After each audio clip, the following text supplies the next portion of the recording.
Hey everyone, and welcome. Today we're going to dive into the world of Feng Shui. But don't worry, we're not going to get bogged down with super complex charts or anything like that. Instead, we'll focus on some really simple, practical tips to help you create a home that just feels better, more harmonious. Okay, so let's start with a question for you. When you walk through your front door after a long day, what's the feeling you get? Is it a sigh of relief? Does your space feel like a sanctuary? Or does it feel a little chaotic? The answer really tells you a ton about the energy in your home. And that's exactly where Feng Shui comes in. At its heart, it's all about arranging your stuff to create a sense of balance with the world around you. You can think of it as this amazing tool for getting good energy, or qi as it's called, flowing through your home. Let's see how it works. All right, so where do we start? Well, we start right where the energy does, your entrance. Your home's first impression is absolutely everything. Not just for guests, but for the kind of energy you're inviting in every single day. So, in Feng Shui, they call your main entrance the mouth of Qi. It's basically the spot where all the good stuff, opportunities, positive vibes, you name it, comes into your life. That's why keeping it clean, bright, and totally clutter-free is so important. You're literally rolling out the welcome mat for good things. Okay, so keeping the entrance clear and bright, that kind of makes sense, right? But this mirror thing, that's a really key Feng Shui rule. The thinking is that putting a mirror directly opposite the front door just pushes all that great energy right back out. We want to invite the energy in to stay for a while, not bounce it away the second it arrives. Okay, next up, let's head into the place where we're supposed to rest and recharge, the bedroom. You might be surprised how much the way we arrange this room can affect how safe we feel and how well we sleep. Of everything in your bedroom, the bed is, without a doubt, the most important piece of furniture. Where you put it can make a huge difference in how grounded and secure you feel when you're at your most vulnerable, when you're asleep. It's all about creating that sense of stability.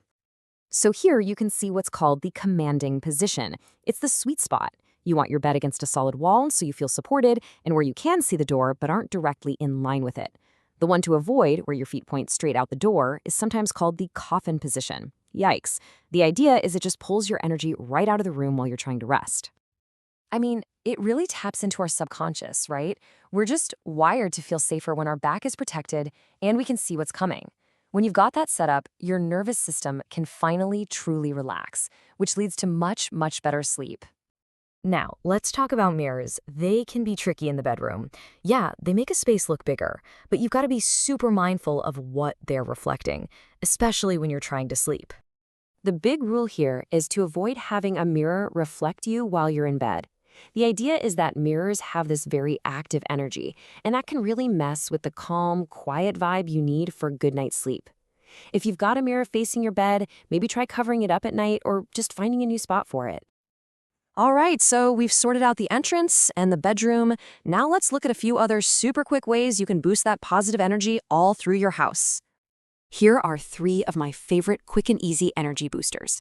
First, your living room is like the heart of your home, so keep it bright and well lit. Second, watch out for sharp corners on furniture pointing at where you sit. They create what's called poison arrows of harsh energy, so maybe soften them with a plant or just rearrange things a bit. And third, please fix that leaky faucet. Water is tied to wealth and prosperity, so a constant drip is like watching your money just go right down the drain. Probably the easiest, fastest way to improve the vibe in your home, just bring some nature inside. A living plant adds so much vitality and life-affirming energy, not to mention it purifies the air. It's a total win-win. But, and this is important, not all plants are created equal in the world of Feng Shui. You want to go for healthy, lush plants, especially ones with soft, rounded leaves. The general advice is to steer clear of plants with sharp thorns or pointy leaves, like a cactus, because that spiky energy is seen as a little too harsh for a relaxing indoor space. Okay, so as we start to wrap this up, let's pull all these little tips together. What's the big takeaway here? And honestly, this is what it's all about. You don't have to do a massive overhaul of your home. The real magic of Feng Shui lies in understanding that even tiny, mindful changes like clearing your doorway, moving your bed, or adding a plant can have a seriously big impact on how you feel day in and day out. So, I want to leave you with this. After hearing all this, what's one simple thing you can do, like right now, to start shifting the energy in your home? Maybe it's finally clearing off that pile of shoes by the door or just moving a plant to a new spot. Whatever it is, just remember the power to create a more harmonious home is totally in your hands.